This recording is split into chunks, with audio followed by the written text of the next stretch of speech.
Hello and welcome to this first class in Affinity Designer. Now I'm going to be working with Affinity Designer version 2, but most of the things you're going to be able to do in version 1 as well. Where you can't, I will actually let you know so that you can either upgrade to the newer version, which I think is well worth doing, or just skip that section of the class and wait for the bit where I tell you how to do it in version 1. Okay, so when you first launch Affinity Designer, you're going to have a little pop-up window like this. And in here, we can set up a new document. We can open a document. We can go to something we've recently worked with. We have templates that we can use, and there are lessons actually within Affinity itself. So if you are a total beginner, the lessons are there to kind of try and get you started on the way, but it may miss a few bits that are specific to what you want to do with the software. That's why I'm here. Okay, so if we go down this left-hand panel down here, you can see if we go to account, then you can go in here, you sign in, and then away you go. It's up to you then if you stay signed in or not. So you need to sign in whenever you want to download something from the Affinity store. You'll find that usually they'll have summer offers and offers at Christmas where you can actually get either free goodies or half price goodies. So well worth signing in on occasion. You'll see up here that you have the version that you're currently operating, which is important if you are having an issue with the software. So if you do, just jot down that version number there, and then any like a list of your hardware. And you can pop that on the Serif forum and somebody will help you. It's a very useful place to go if you're struggling with Affinity, as well as also using our Discord, and I will try and help as much as possible. If we go to new, we're going to start a new document. Now at the moment you can see that it's got the template highlighted for A5, but you can see here it says custom. And what that means is the sizes that we have here, all the options, can be one or the other, are different to what's in that currently selected template size. And you can tell because there's a little asterisk here that's saying, do you want to save this as a new preset, basically? And we can do that. We can save that preset as, and then give it a name and a type. So what do I mean by type? So if we scroll through our list here, we've got print sizes, we've got press ready sizes where we want to send a document to a professional printing press, which these days doesn't have to be LIFO. We have photo, so these are your typical kind of formats for photography. We have web, so these are more like your screen resolutions, and you can see here that we can see pixel sizes rather than the inches that we see above. We have devices, and those go to point sizes. Now, devices are useful if you're working on things like user interfaces, but for the most part, we don't kind of touch those. Architectural, again, with version 2 particularly, we can use the software to create architectural drawings as well. The difference with version 2 is you have this scale function at the end of the setup, which means that you can draw it 1 to 1, but when you output, it's going to go 1 to 2, 1 to 10. You pick your scale.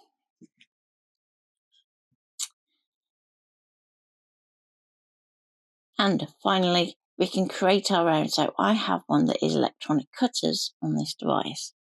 Now, it's important to note, I have Affinity set up on MacBook, a Mac Mini, and on my iPad. I have the universal license.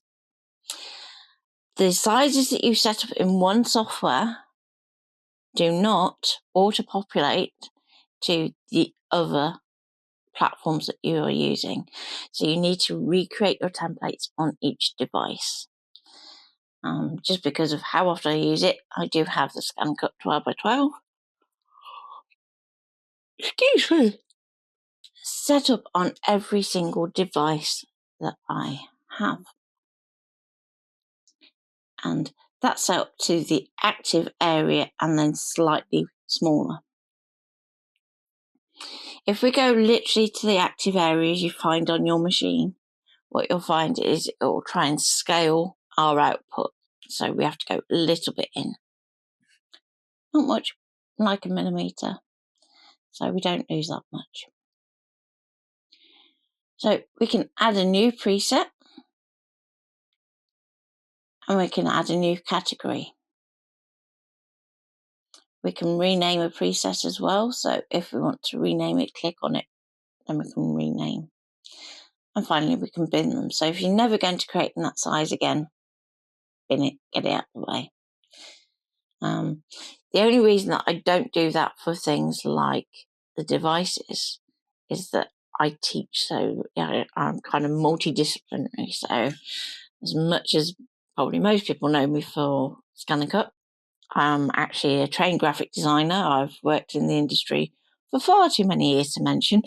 So I'll quite happily hop between web design, print design, and of course the craft. Okay, so let's just set up a document. And at the moment it's saying that I'm set to A5, but I'm not, because I've actually set this to 12x12. Now, let's make this a bit more beginner friendly. We're going to go nice and simple. We're going to go to print and A4 and just click. So the difference between press ready and print is press ready has bleeds, print doesn't. Bleeds away, your artwork extends beyond the edge of your paper. It's useful for if you're then going to send the A4 document for printing onto, say, A3 paper with crop marks and things. Tends to only be done by professional printers, so hence it's that press ready setting for that. Whereas print is more aimed at like the home office market. So we're going to be working with margin, which is what this blue line is around here. And we can move those margins where we need to. Now, what I will cover in a later class is how to actually accurately do those margins so that you can target them for your print size for your individual printer. It's quite a simple, straightforward process, but kind of want to get you a little bit more used to drawing with shapes and the fun stuff first. So margins for now, we're going to make sure that include margins is ticked, and we're going to go and put those down to 10. Over here you have a little lock symbol that we can click, and that means that when we apply that 10, it should populate. Let me try that again. Now, to get to the next box, rather than hitting enter, I'm hitting tab. The important thing there is we don't want to kind of... That is really not liking me today, is it? Let's talk about showing me up. We don't want to go to create too soon. So let's change this to 0 for now. There we go. Get it to change once and then it will change again. There we go. Bit of a glitch. Sometimes you can find Affinity has these little glitches, and it's not even consistent. It's just one of those little quirks that it wants to have today. Okay. And let's go create. Before I do, nearly forgot to mention one thing. Colour, we're going to leave that as RGB. These days, printers are happy for you to stay in RGB. It's not like the old days. Bleed will be 0 because we've used that print setting, and scale, like I said, if you're using a drawing scale. And it will give you a readout of units either to document or to what you're drawing. And we'll go create. So now we have our document with our margins set up. Okay. And I just realised my assets are showing, which shows far ruder than it is. Okay. So assets are where we can save things for using multiple documents. I'm just going to hide this one here because these haven't come out yet. So let me just close that panel. Okay. Let's give you a quick tour around the screen. So the assets panel is what's known as the left studio that I've just closed. And over here we have some other menus and things that are our right hand studio. So if we go into Window and Studio, you can see Show Left Studio, Show Right. And at the moment, left is unticked because I've just closed the panel. We can hide it entirely. And if you've lost something and you don't know where it's gone, we can reset and it will go back to its preset. We can save multiple presets as well. So if you find that you're using certain boxes more than others and you have a particular setup that you want, we can save that appearance by going to Add Preset. We can also remove them through Manage Studio Presets.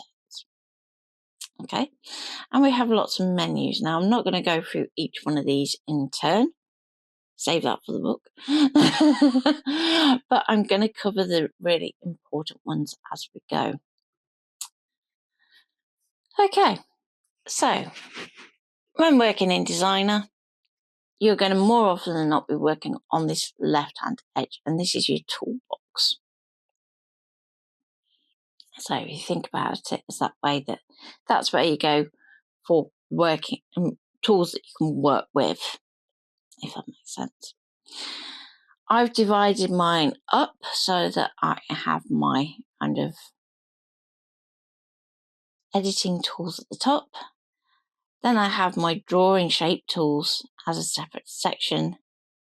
And then I have a little pop out down here that has the colour picker tool, the area tool and measuring tool, the hand view tool. So this is where we can pan around our drawing. And the zoom tool are all there.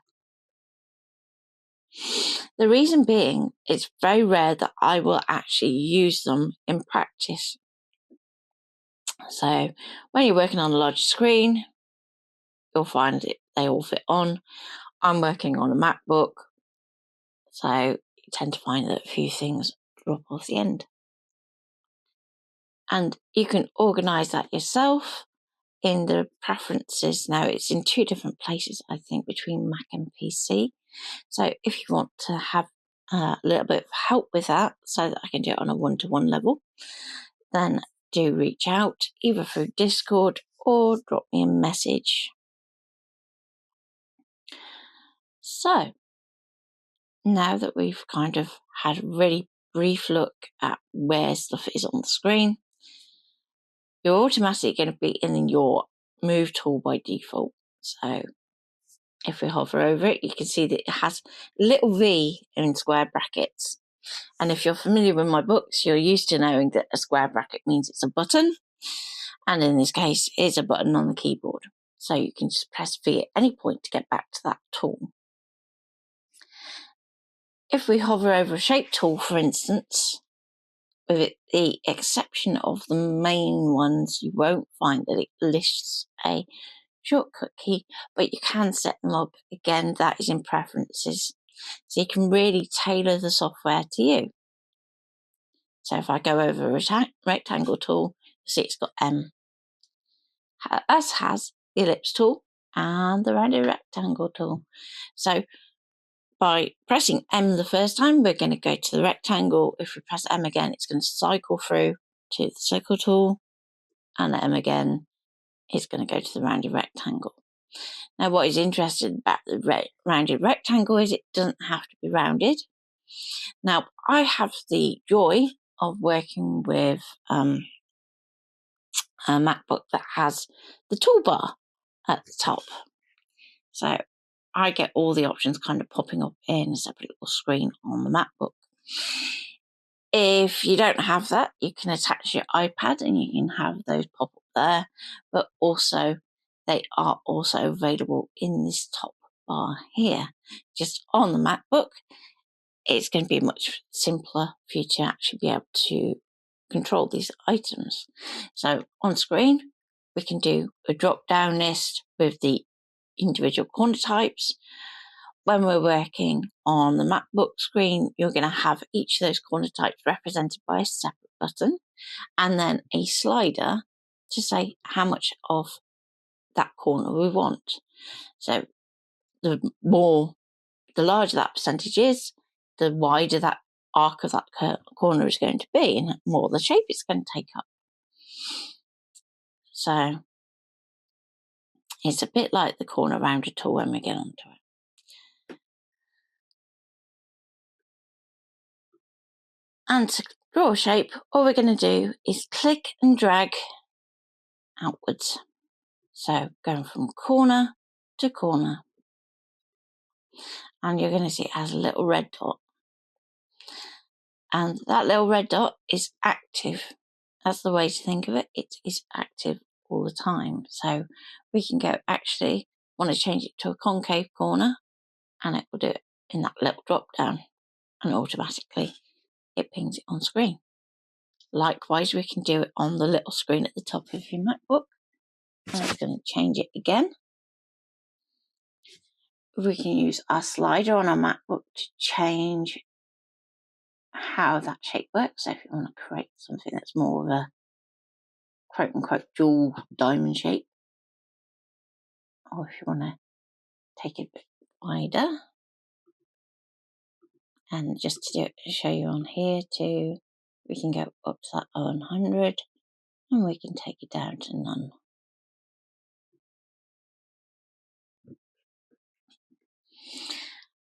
And basically that point there is equivalent to that slider.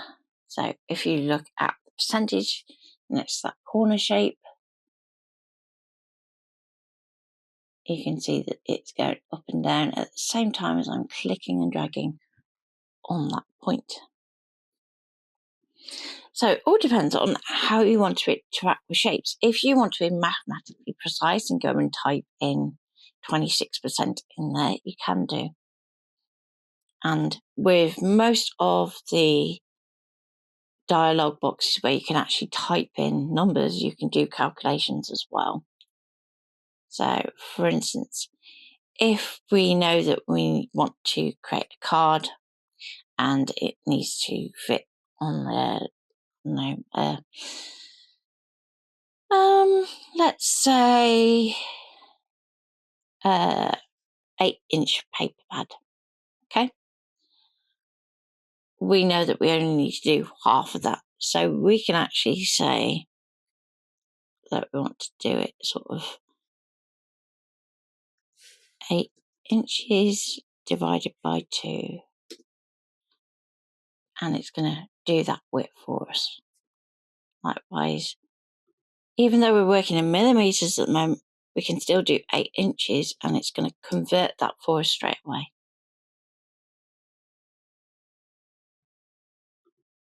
And then we can duplicate that and make that fit our 8-inch paper pad.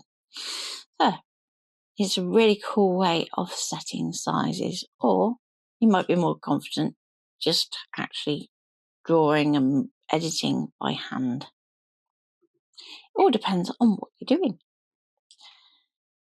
Okay, so let's take that away for now. And let's go for something that is a little bit more complex in our shape tools.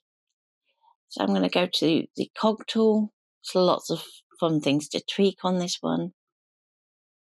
And this time, rather than just clicking and dragging, which might distort our shape, we're going to press and hold Shift, and then we can drag it out.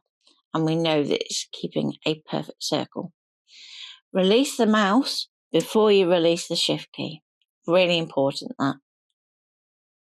Otherwise, if we were to press and hold Shift our cog to where we wanted it and let go and then release, you can see that we've already distorted our shape. So it's really important when we're using modifier keys like that, that we release the mouse before we release the key. Okay, let's say we need 2. So we've done the shift modifier key when we're drawing to keep it consistent. Now we have another key press here that we can use, and that is the Alt key, also known as Option on a Mac. But most keyboards on a Mac should also say Alt, or it will have the little symbol. Press and hold Alt, click and drag, and we have a duplicate. So in our layers panel over here, we can see we now have 2 shapes. And when we move a shape relative to another, you're going to see that you get little guides come up. So our red horizontal lines are saying that the shape is level at the top and at the bottom. When we move that shape closer to the other and we have the green line, that means that the 2 shapes are now touching at their outermost edges, like so. Now, obviously our cog shape has a roundness to those cogs in terms of this outer edge here. So you'll see that there's a little tiny bit of white line there. It's literally that they're touching at the very outermost points of that curve rather than overlapping. Okay. So let's delete that for a moment and let's go, okay, we've created our shape. It's not quite the right size. Now, if we press and hold Shift, we can alter it that way, but it might be that you've lined it up onto an object at the center. So how can you alter it so that that center point stays and doesn't move? Okay, we're going to use our, if it's going to behave, there we go. We're going to use our Command key, which is the little curly one on a Mac, or on a PC, it's your Control key. That's going to tell the software that you want to resize from the center. You're then going to press and hold Shift at the same time, because then that's going to keep it in proportion. Then we're going to click down on the corner and hope it doesn't read it as a right click. Come on. And we're going to resize that in. And that's going to do it to the center. Again, we want to release the mouse before we release the keys.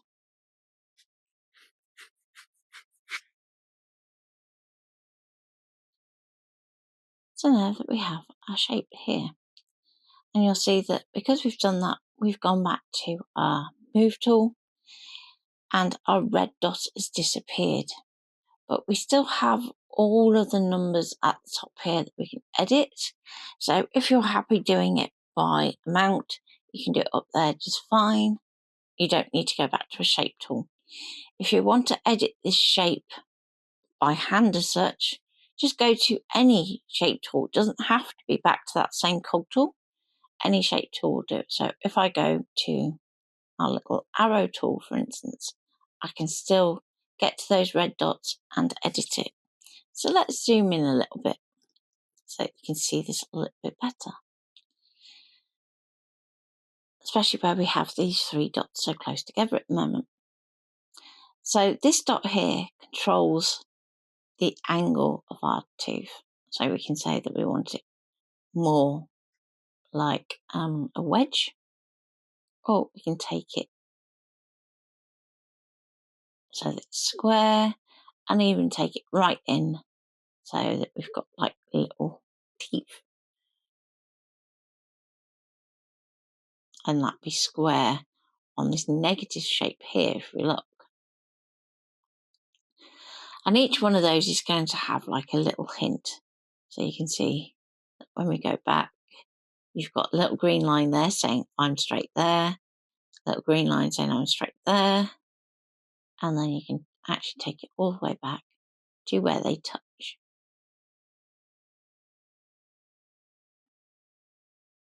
And you'll also have like a little default notch. We can say how round we want or how concave we want our teeth to be using this next dot. And we can move, come on, stop.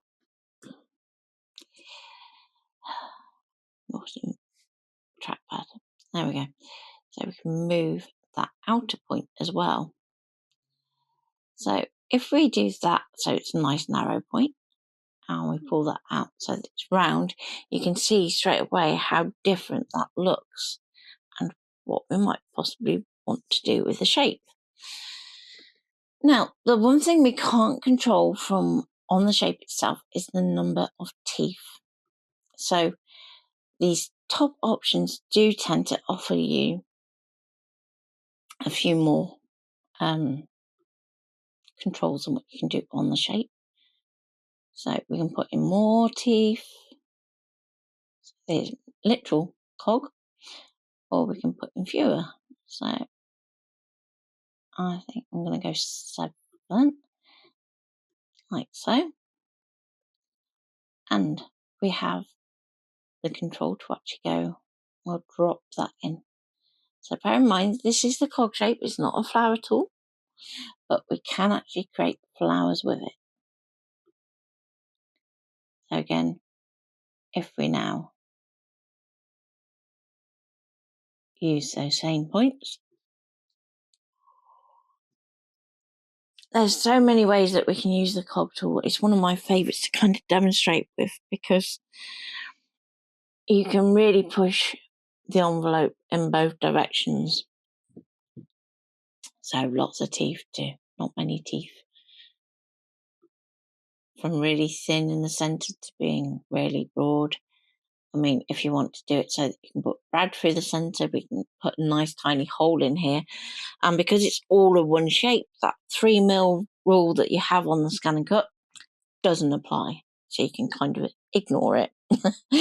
So it's a really useful way of getting around the limitations of the machine, because the ScanNCut really can do a lot more detail work than sometimes Canvas will allow it to. So you kind of, so long as you are able to set up your machine correctly, you'll be able to cut it just fine. Really is a fantastic machine.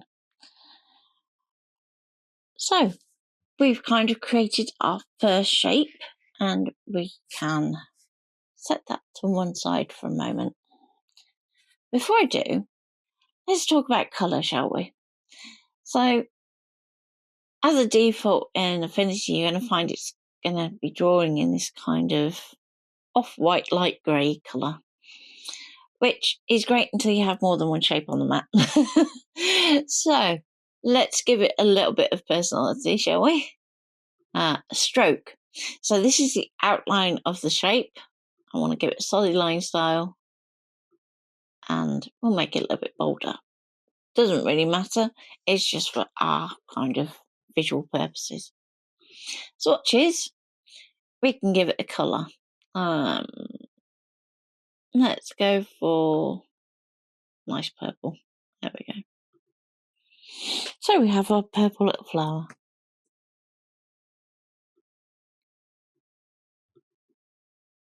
And we can create a little centre using the square star tool. So this one just here. I'm going to press and hold shift to keep it in proportion. I'm going to colour it a nice orangey yellow. It's a little bit bold. And we can stick that on top of our Brad. Now, you're going to see that it's not quite lining up on the centre. And if I take it away, you can see why. It doesn't sit centrally within that shape, because it's still got this kind of pretend circle it's got going around it. to line it up a bit easier, I'm going to convert that to curves. I'm going to convert our shape to curves as well. So that we have our flower there. And then hopefully the two should line up a little bit better. And just because we've got that kind of open bit at the bottom, let's match that up. And yeah, I'm just about happy with that. Just about. Okay, flower, step away. We've done that bit. Next, let's talk about our personas before we go too far. So we are in design persona as we look at it at the moment, and what we've created just is all vector based. So it means it's based on lines rather than dots. So they're what our ScanNCut, our Cricut, our Silhouette can understand as a path for our blade to take. But Affinity is a bit cleverer than that. We have a pixel persona. Don't know why that's just shrunk on the screen. That's very weird. Let me just see if I can. There we go. Fix that. Okay. Very, very odd glitch. So, in our pixel persona, we can work more like you would in Photoshop, Windows Paint, Painter, or any other photo editing app that you may use. PaintShop Pro for those of us that are old enough. So it isn't in a format that your ScanNCut is going to understand because it's dots, and it's more aimed at what your printer is going to do. So if you find yourself doing something in Pixel Persona, that means there is an element of print that needs to happen for your document to be represented as you see it. Kind of important to bear in mind.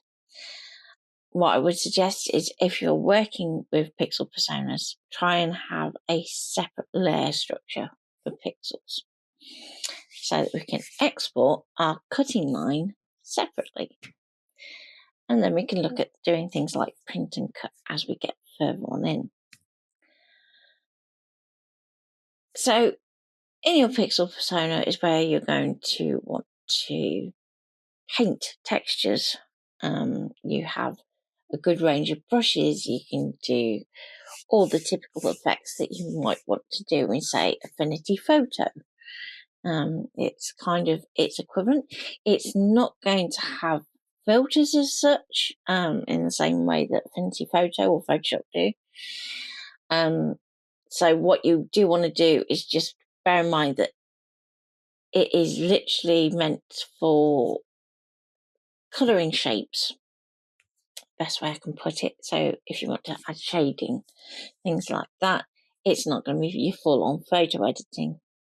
So, for instance, we could add a shading to our flower if we wanted to. And you've got brushes just here, your paint bucket, and your eraser for doing that. Then if you need to tweak, we do have the typical editing tools here as well for dodge and burn. So dodge being where you want it to be lighter, burn where you want it to be darker, and so on and so forth.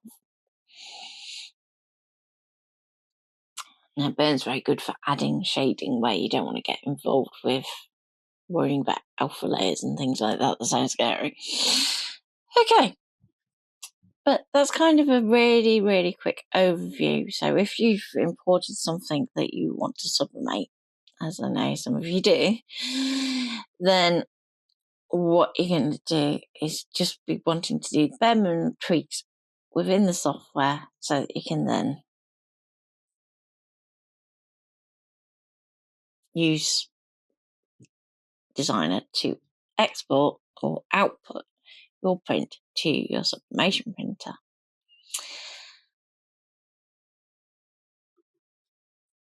So let's go back to Designer. And we have our same tools back. Now there is a third persona, which is the export persona. But that is getting really into the nitty-gritty. So even in the book, you'll find that is towards the end of like the intro section, because it's really getting into nitty-gritty territory. Most of the time you won't touch it. So I did mention sublimation, and I thought it'd be quite a fun project if we created a sublimation tag that we could do onto a blank, for instance. Now, obviously, your supplies are going to be different. So where I talk about sizes and shapes, you just put in the size and the shape of the blank that you have. So I'm going to do a couple so that we can kind of see where we're heading, and you're going to have a little bit of fun. Now, before I do anything else, I'm just going to group this flower. And the reason I'm grouping is we're going to be dragging it within shapes. So let's keep it together. Makes it nice and simple.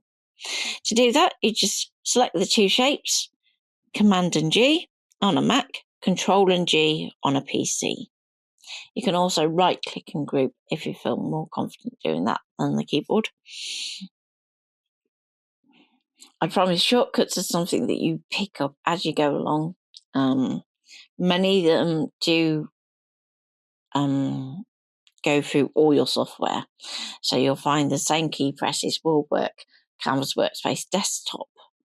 It's different with online, but Desktop pretty much are consistent to Affinity, with a few exceptions. Like I keep trying to duplicate using Control and J or Command and J in Canvas, Workspace, Desktop. That doesn't work, unfortunately. Okay, at least it didn't. May do soon, but we'll see. So let's start with our base tag shape, and I'm going to create a rectangle. So this is going to go for kind of that more sort of luggagey tag effect. And we have a rectangle. And at the moment we've got this lovely colour inside it. It doesn't matter what colour it is. So at the moment we can see that our corners are square. We can change it to a rounded one if we need to. But at this point I'm just going to leave it a square. And I'm going to go to convert to curves.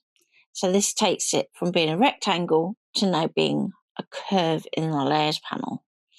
So that just means it's, instead of being treated as a shape as such, it's now being treated as a path that we can edit. So it kind of loses a little bit of the control that you have in terms of this top bar. And you'll see that it now looks like a path. We can open it, we can turn it around with this one. We can, simplify it and smooth it and all kinds of things.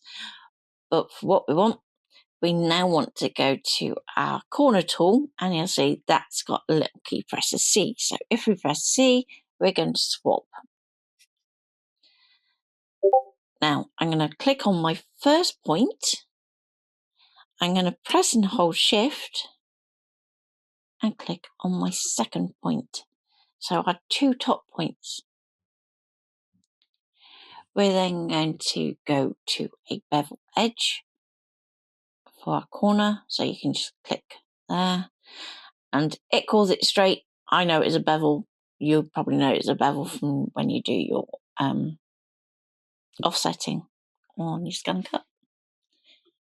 So I'm going to pull that in, and it's going to go completely ignore me. I want it straight. Thank you very much. And we can drag that point in as much as we want up to the point where they touch. Once you get to that point, you can't actually go any further. So it's not like you can go through and out the other side and end up with like a little triangle or something. So to measure this on your tag, what I would suggest is putting your tag up against the corner of a piece of paper so that you have one of these angled corners against the corner of your paper, and measure the distance from that corner to where this line here starts. If your tag has a rounded corner here, then just pop a little straight line ruler along there, make a mark and measure the mark rather than where the corner actually is. So you should have something that looks like that. Now before I go any further, I'm going to bake appearance. So that locks into stone those points that we've just added. And you can see it's added new nodes to our path. So a node is wherever a shape turns. But it's also where we can use the corner tool again. So I'm going to go back to my corner tool. This time I'll click on it, the toolbox, or you can press C. And you can see that it's got two nodes that are blue, so that means that those are the ones that are currently selected. But in actual fact, I want to add all of these, like so. And then we can edit the corners together to actually create a nice round. So I'm going to take that corner shape and I'm going to pull it in like so. And I'm kind of looking at the bottom two corners for the maximum amount of corner that we're going to get. And then the top two corners for the minimum amount that we're going to get. And when I'm happy with both, I let go. Okay. So at this point, it is applying that rounded corner as an appearance rather than where those lines actually are. So if I go back to the node tool, which is this little white arrow and how we can interact with those individual points, you can see that actually our nodes have not moved. They're still in the center of these points. Yes, okay, we have a circle around them to say that something has been applied to them. But if we were to export those to SVG in the default settings, in actual fact, what is exported is that original tag shape without those corners rounded. Now, we can put a catch in place for the SVG export that I will show you in a bit. But as it stands at the moment, we need to bake that into place. Now, because I've gone to the node tool, you might think, well, hang on, the bake appearance button's gone. Go back to the corner and it's still there, so we can still bake it. Even if we hadn't been able to get back to that button, it's the same as converting to curves. So although the wording is different, it means exactly the same thing. You're applying that appearance. Like so. So now we have a tag shape, and if we click on it, we can see that each of our corners now has two nodes that control the rounding of those corners. Now, I'm happy with that as is, and we can carry on.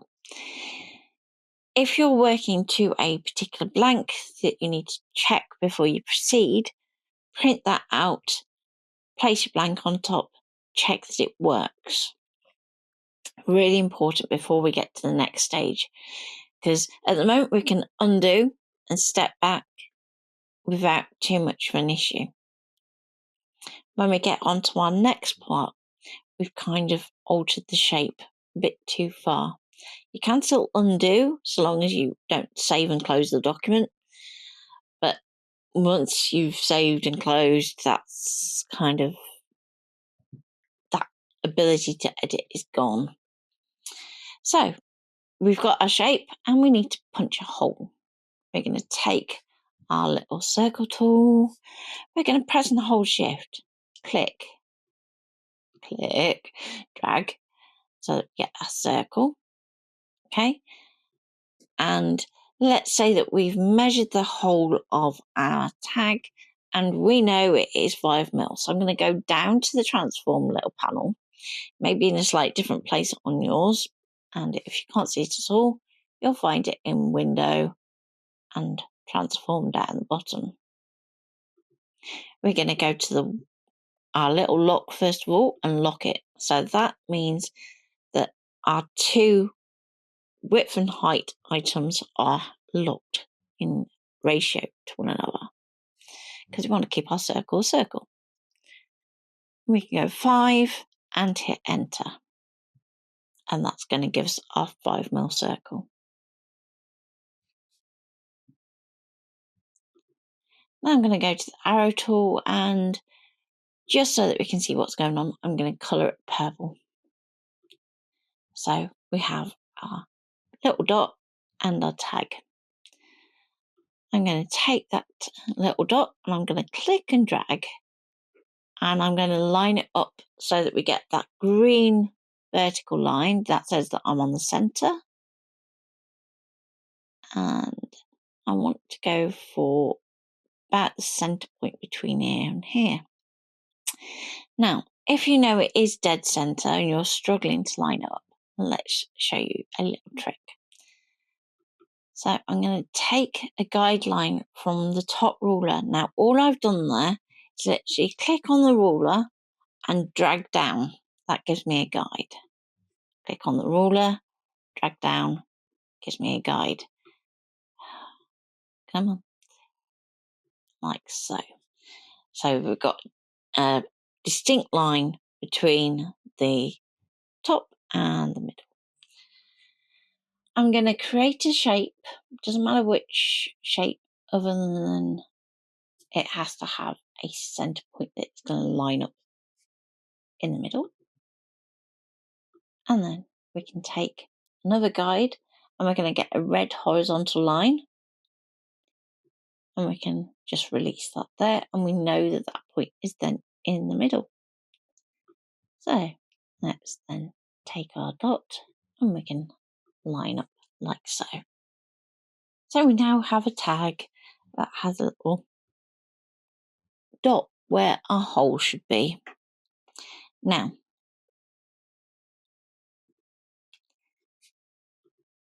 if you are doing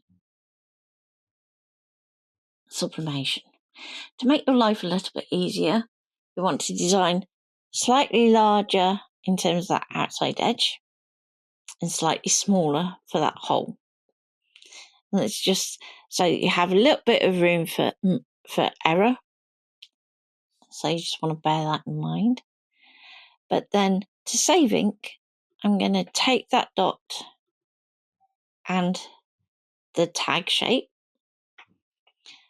and I'm going to subtract it. So in your top bar, you've got geometry here, and subtract is the second one along.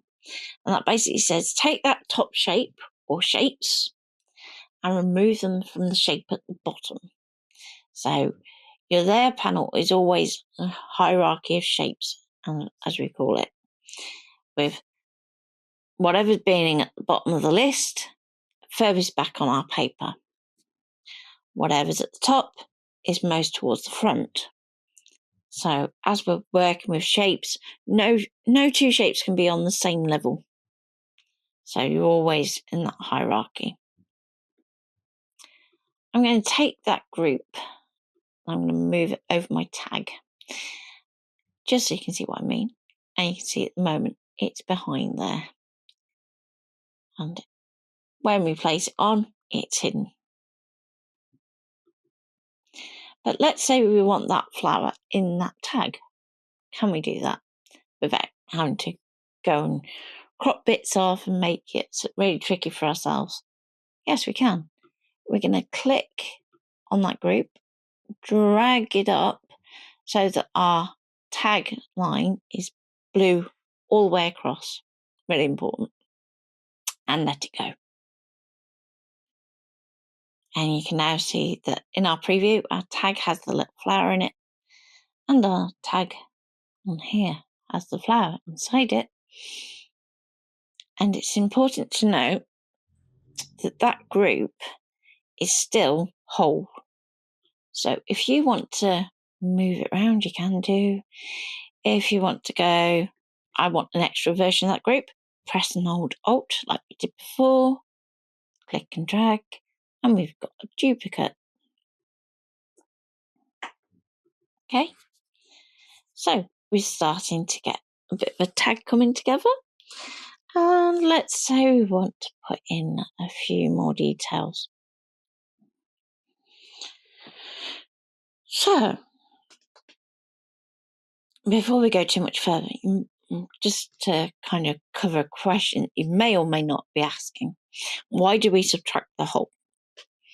So we subtract the whole, first of all, so that we're not using ink in that spot, but also if we do take our flower, it's automatically going to put a hole through there. Now, we could easily have that as a white circle, you may be thinking. Yes, you can, and for printing, that is absolutely fine. The reason that we subtract it when we're working with something like the ScanNCut, the Silhouette, the Cricut, Roland, whatever cutter you want to use, is that the two shapes are intrinsically locked together. So that means that when we export our cutting line, that it is locked and ready to go, rather than being two separate shapes. Now, with the Silhouette and the Cricut, not so much of an issue. If you accidentally move it by mouse, well, yeah, that's kind of your bad, but, you know. However, with the ScanNCut, you've got the display. It's really easy to accidentally knock stuff, move stuff. So just by locking the two together, we know that it will work.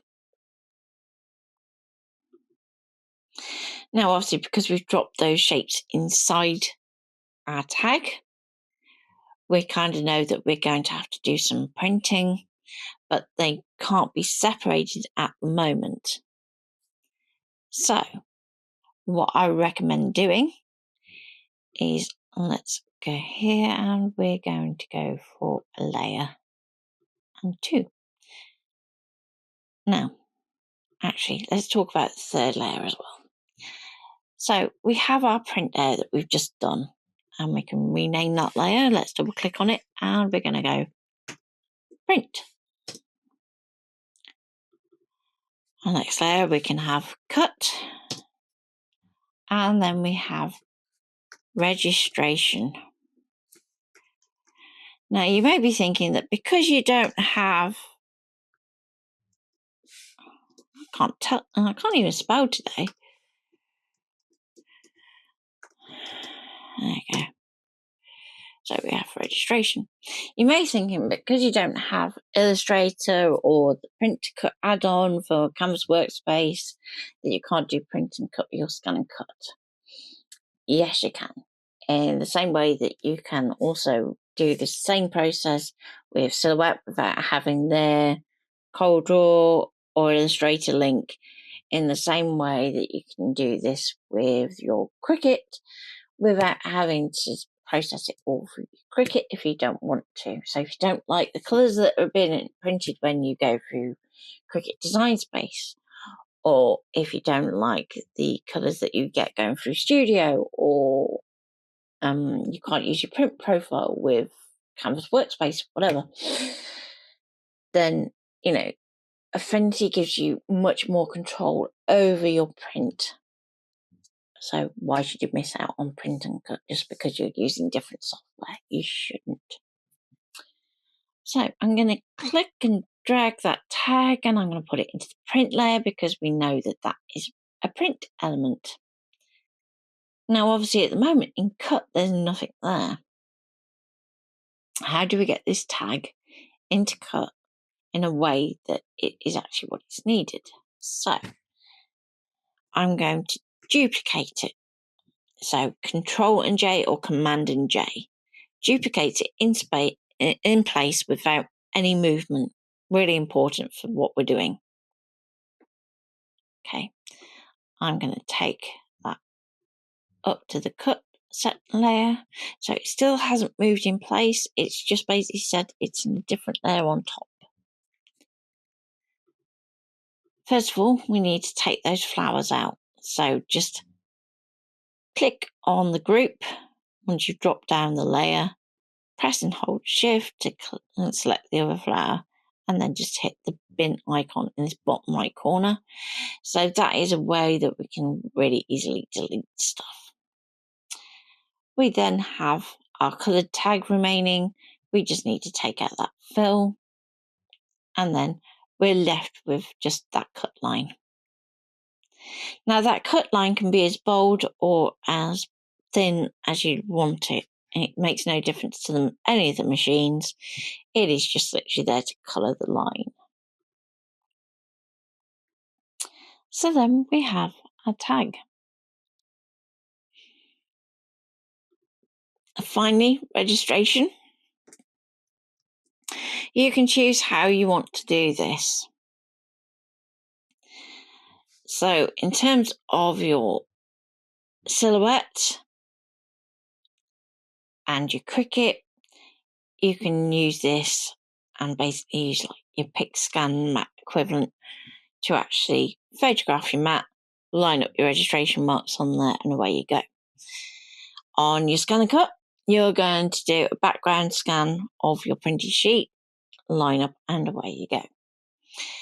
Now, the way I do registration marks kind of stems from my background of I started right with Craft Robo. So I'm used to going, okay, I need to do little right angle lines everywhere. So we're going to use our pen tool, and I'm going to use my margins and just literally do click once, move to the corner, click again, move down the side and click again. And then we can just go, oh, don't try not to click accidentally. And we can tap V, and let's just make, now this is where your line is a bit more important in terms of its size. So I'm going to take that line up to, let's go to 3 point, so that we can actually see it when it's scanned. And we're going to do the same for each corner. Now, if you want to draw them manually, you can do. I tend to cheat. So let's go over here. I'm going to line it up to that corner, and I can flip it. So we can go flip horizontal, and there we go. So now I can select those two lines, press and hold Alt, drag it down, let go of Alt so that your lines kick in, let go of the mouse, and we can flip. So now we have registration marks set up. Now, if we try and move this tag, it is only going to select one of the two shapes. It isn't going to get both. So just bear that in mind. I'm going to take these guides out of the way because we don't need them for the moment. So what I'm going to do is I'm going to click at the bottom and drag so that we've got blue window over the top. Let go. That gets both objects in the layers. Now what we can't do at this point is go, right, okay, group, because they're in two different layers. So you're going to kind of confuse that they're linked. Maybe at some point I'll bring layer linking in. Be good. Miss it. But you never know. Okay, so now we've moved our tag up. Let's do a different type of tag. Now, I did mention about cut lines. So let's say instead of sublimating, you're creating stickers.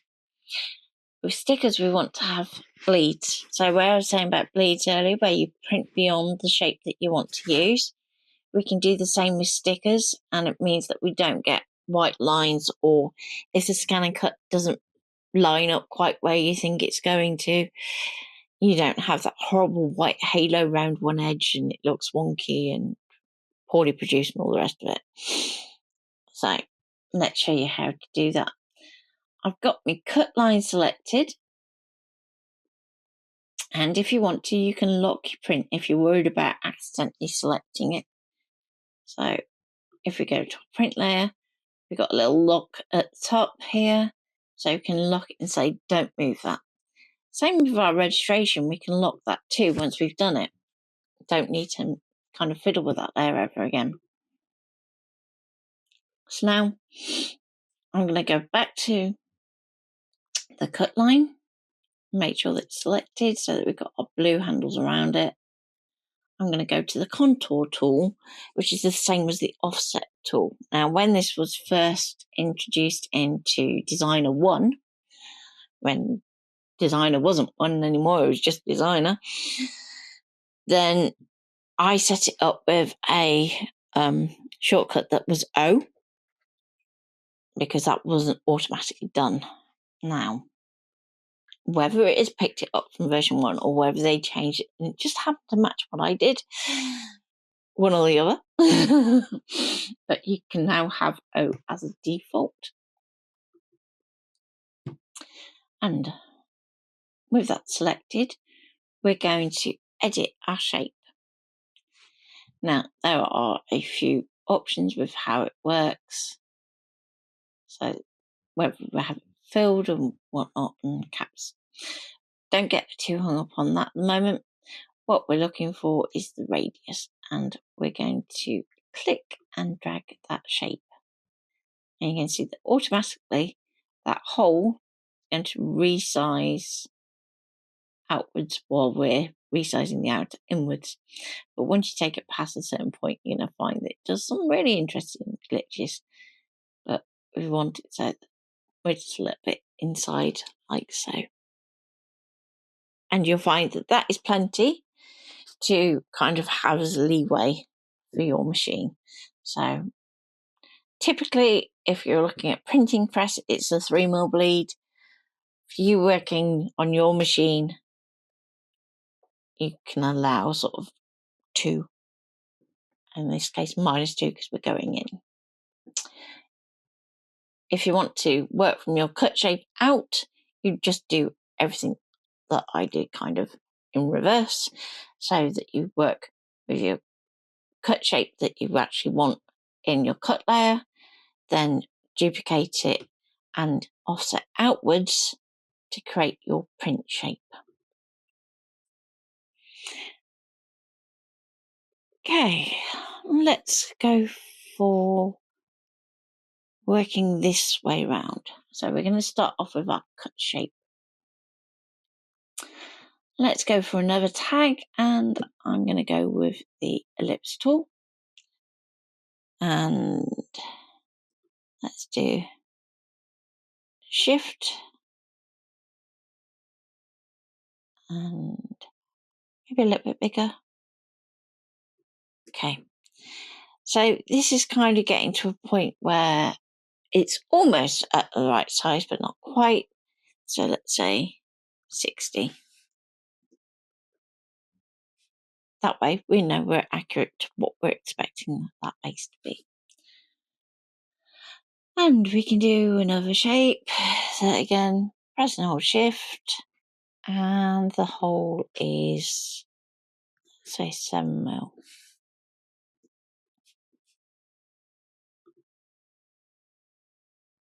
Okay. So when we're moving 3 shapes around, it's going to try and even out the spaces between. So at the moment, it's saying that we have an equivalent gap from the tag to the circle to the little circle that we want to put in. So this is useful when you want to create a grid of items without having to use our align tool. However, I'm going to select these 2 shapes. And what we're going to do is go to the alignment, little pop-up, and I want to align it horizontally to center, like so. Okay, and it's going to pop them into the center of the selection bounds. So it's almost not even looking at shapes, it's looking at that initial selection and say, okay, you're both aligning to the center. And you've got different options for alignment, so you can have it aligned to the spread, to the margin, first selected, last selected. First selected and last selected are handy where you actually want to align to the positioning of a shape, whether that's the first one that you chose or the last one that you chose.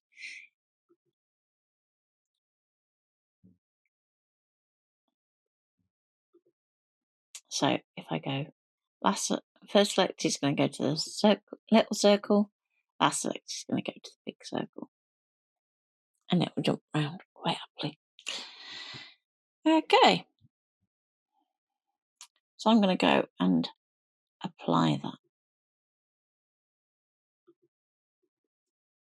Now we have a tag. I'm just going to take that stroke down just a touch. It's just a little bit in your face. Okay. Now, as before, we're going to do that subtract so that we punch that hole in our tag. We're going to duplicate it in place, and we're going to click and drag a copy down to our print layer. Now make sure that it goes above your tag shape and not inside it. So the difference between when you have a blue thin line, that means it's going to go between. When it's blue side line, it's going to go inside. Okay.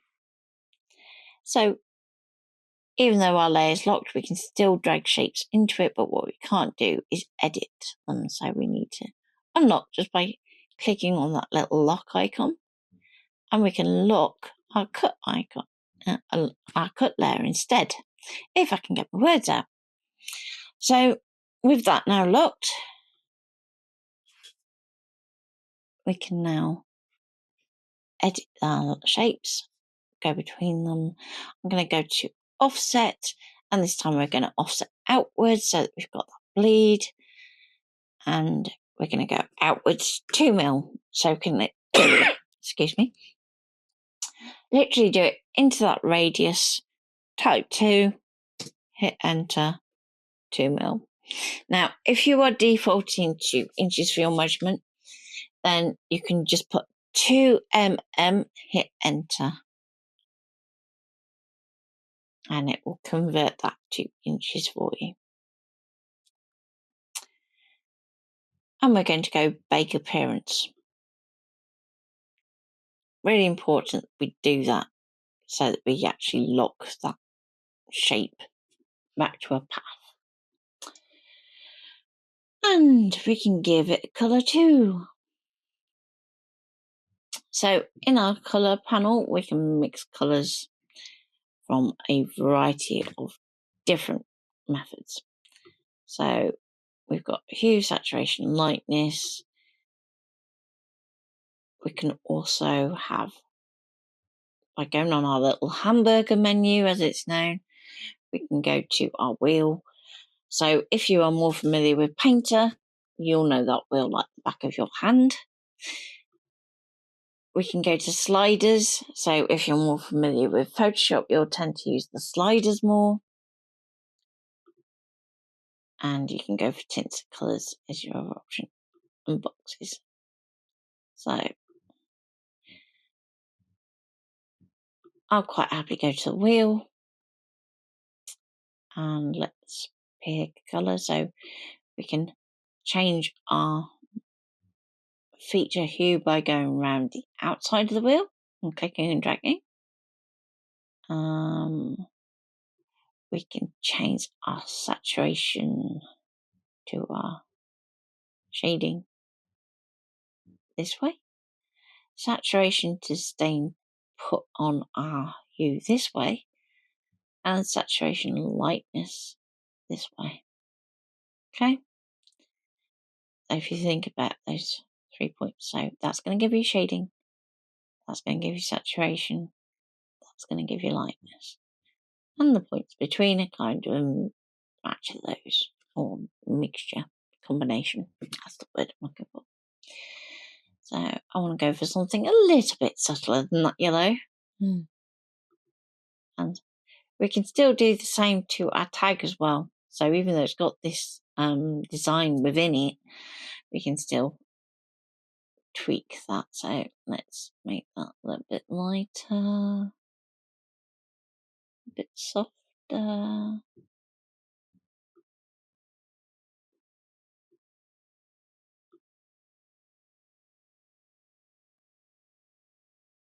if we want to get rid of all the black, if we do it on this outside edge here, quite liking that.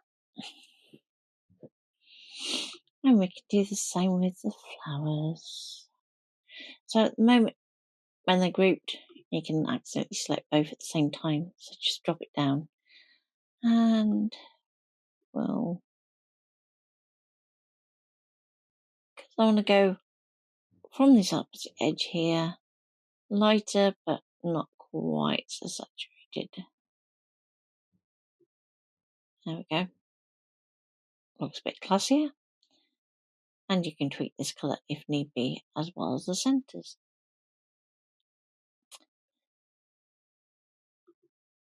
So we've kind of looked at popping shapes inside shapes. Let's do a little bit of tweaking with our colours too.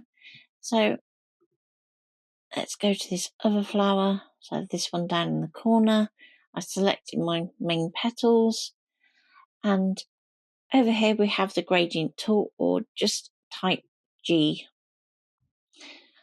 I want to go up to the top, and instead of having solid, I'm going to go to, let's go elliptical, and it's going to give you a little owl shape here.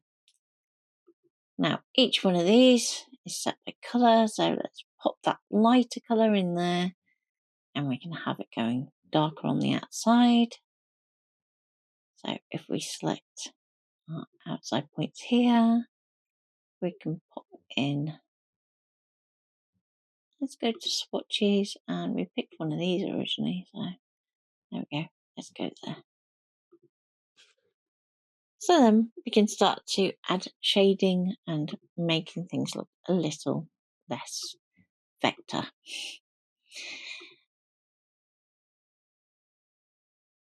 And I'm going to do the same with our little flower centre.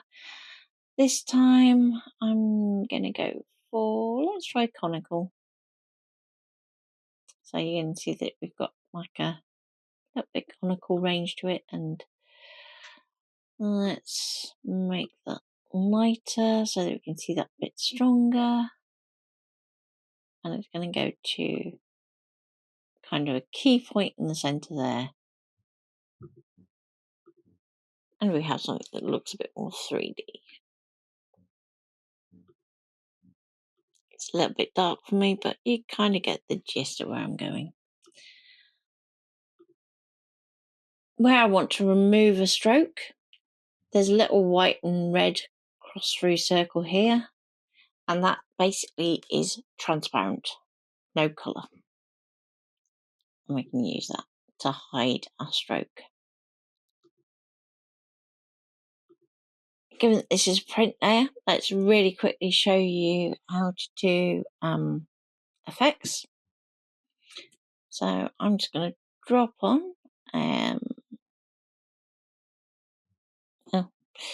thinking, what's it managed to do there? And it's because it's dropped panel onto a different monitor. There we go. So I want to drop on a bit of a drop shadow. So we're going to go outer shadow, tick the box, and we can increase our radius. We can offset it so it goes to one direction or another. And we can make it stronger, we can make it softer, and we can make it more opaque, because I don't want to make it too strong. I'd rather keep it nice and soft there, so we have a little bit of a blurred edge to it. And one thing that really drives me up the wall is black drop shadows. Don't do it. And right, your drop shadow is majority of it lying over pink. you want to go to a complementary colour. In this case, we've kind of done that with the shape itself anyway. So we're heading towards the yellows. Take black out the equation. We want to boost that yellow. Cyan, I'm going to drop that down. Magenta, drop it down. So we're having more of a muddy yellow is a good idea. And down the bottom here, we've got the slider for noise. Now, noise is really good where we want to create like faux glitter effects. But it's also useful for breaking up things like your gradients so they don't look so computer generated. So we can get those there. And so if I go back to here, we can click on that gradient if we're not happy with it. And we can do the same kind of technique. So we can get to this dark one here. And because we're doing a shadow on yellow, we're going to take that opposite theory and we're going to make that shading more of a purpley colour. So it looks a bit more natural, but we're going to take it darker. So straight away you can see that it looks more like a natural shadow of that kind of goldy colour. And it ties it in nicely into our flower.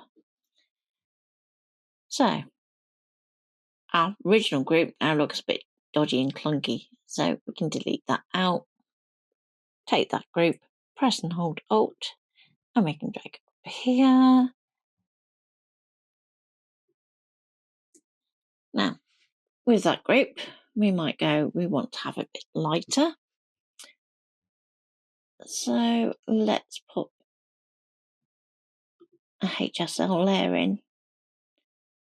And that stands for hue, saturation, and lightness, or luminosity. Take your pick. I'm just going to lighten that slightly. You can take the saturation up a little bit so it doesn't lose too much. Because you tend to find when you shift it up in lightness, it can kind of start to look like it's a little bit washed out. So just pop that saturation up a bit and it should bring back to pop. Now, if you have 3 flowers, try and have it so that there is some colour variation in each. It's just going to make it look a little bit more natural. So I can take that group, press and hold Alt, I'm going to drag it over. Let's pop it down here. But I want it behind this other group, so just drag that down to the bottom. And let's just move across here. And we can edit that HSL at any point just by clicking on it. And we can go, okay, let's tweak this some more then. And you don't have to do it by the entire group if you don't want to, but I just think it's a little bit easier when you do it by the whole group. Right, okay, that group isn't in quite the right place. It popped it inside, which I don't want it to do. So let's shrink that up. I want to make sure it goes beneath. There we go. Otherwise, we have issues when we actually want to move things around otherwise. So try and keep your groups distinct while you're still doing this kind of figuring out where you want your layout to be. Once you're happy, of course, you can do whatever you like. I'm just going to rotate this one slightly. Otherwise, they look a bit like we've plonked them. Like so.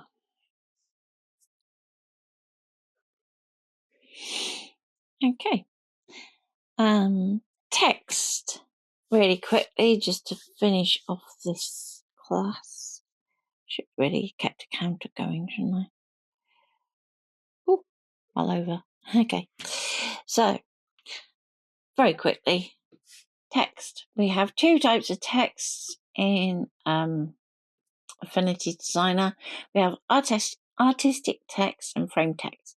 Frame text is where you have your multi-line text, so it'd be for your verses in the century cards. if you're doing like a panel text on the front of a card where you want it to fit within a shape, that'd be your frame text. Artistic text is more for your like single line text, so things where you want to apply it to a path, to go on a curve. If you want to do like a single line sentiment, if basically anything where you want to work with the baseline of the text rather than worrying about the outside shape of it. So hence multi-line text tends to be more about the frame that you're putting it into, and artistic text is more about the baseline that it sits on. So I'm going to go for artistic text. I'm just going to click and we can just type our text. So we can go green. I don't know why I'm thinking gardening stuff today, but green fingers. And we can move that onto our little tag here. And we're going to style it up. So let's put in some font choices. Let's make it white. I tend to prefer white over black at the moment. I'm not a big fan of black. Who knew? My wardrobe would disagree. So we have our text there, and we can do lots of really cool things with text instead of having it curve and warp and things. But that is all for next time. So save this document really quickly so we can do a Command-Shift-S or Control-Shift-S to save as.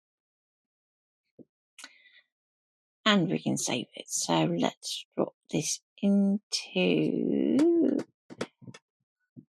Let's drop it onto my desktop actually.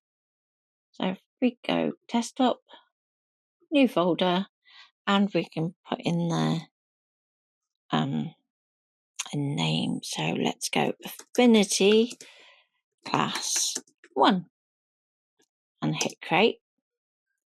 We can then give it a name for our document. So Affinity Print and Cut. And save. So there you go. Really quick whistle-stop tour of how to set up print and cut, but also how we can use shapes to create our artwork. So what we've done is really kind of basic level, and then as we go forward we can get more and more complex with the shapes that we create. But hope you've enjoyed that and look forward to seeing you soon. Take care for now and bye.